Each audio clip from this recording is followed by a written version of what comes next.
Alright, so if you just want to hear me talk about the Bedard play, you can skip to this part of the video, but I also want to talk about the game because even though Bedard wasn't a huge part of it, it was still a pretty entertaining one. Canucks legend Jason Dickinson started the party off with a snipe to put the Hawks up 1-0. This guy's had his goal-scoring moments this year. He's got a bit of that offensive touch. But then Alexander Holtz and Simon Nemec play a bit of patty cake and Holtz finishes it off into an open cage. Apart from the two Hughes brothers and Dawson Mercer, these two have got to be two of the most promising and exciting young Devils players. Man, the Devils are building such an amazing young core. But then Boris Katchouk puts a smile on my face with this play and celebration. Dude gets the puck at center ice, curls in past the blue line, makes a nice cut to the middle, and then this is my favorite part. It's extremely slight, you almost won't notice it if you're watching at real speed. A slight but beautiful curl and drag around the stick of Luke Hughes before ripping it home. I'm trying to think of somebody else in the league who's famous for shooting the puck that way. No, I think Katchouk's the first one. And then he stares down the Devils crowd, the old hand on the ear. What?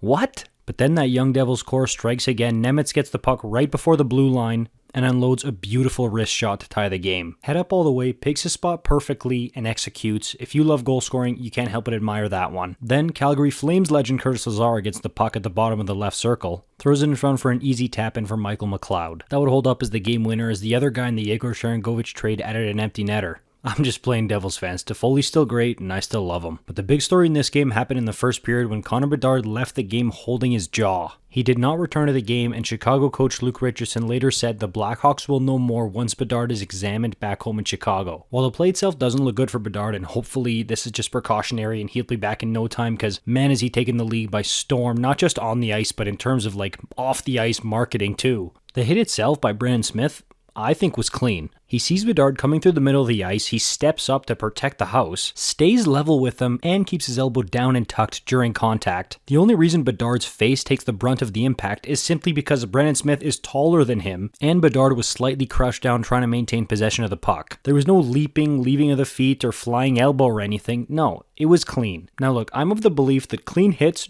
don't need to have some retribution, another teammate step up and defend you if the hit was clean, and there definitely shouldn't be a penalty just because, whoa, that hit was big. That being said, I have no problem with Nick Foligno stepping up against Brendan Smith in the second period, sending a message like, hey, if there's one guy you do not touch, it's 98. He is our meal ticket, stay away from him. That's why the Hawks brought him in. That's why I think Nick Foligno has and always will be captain material. If you watch my video where we choose a new captain for each NHL team, if they wanted to give Bedard a bit more time to mature in the league before putting the C on him, but wanted somebody as the captain of the team, I was advocating 100% that it should be Nick Foligno. Regardless, learning lesson for Bedard. Hopefully he's okay. His star power is really good for the league, but again, lesson learned, he'll come back even stronger next time. My opinion, that play by Brandon Smith was Mr. Clean approved. Let me know your thoughts as usual. You guys are going to have some stuff to say about this one, I'm sure of it. I love it. I'll be reading the comments. Like and subscribe for more content just like this one. I'll see you in the next one. Cheers.